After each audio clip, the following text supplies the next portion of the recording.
2026 মাধ্যমিকের জন্য আমি দুটো বড় কোশ্চেনের সাজেশন দিচ্ছি ইতিহাসের।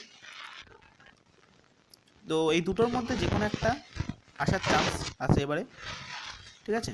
তো দেখো, হাতের লেখাটা একটু বোঝার চেষ্টা করো, আমার হাতের লেখাটা অত ভালো না, ঠিক আছে?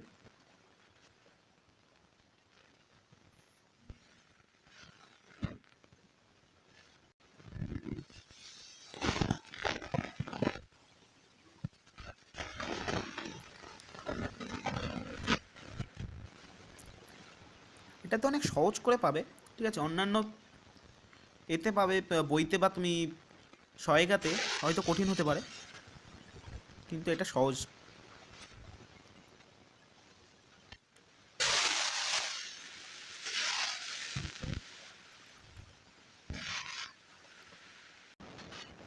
এই যে আর একটা বামপন্থী আন্দোলন, এটাও ইম্পর্টেন্ট আছে এবারে।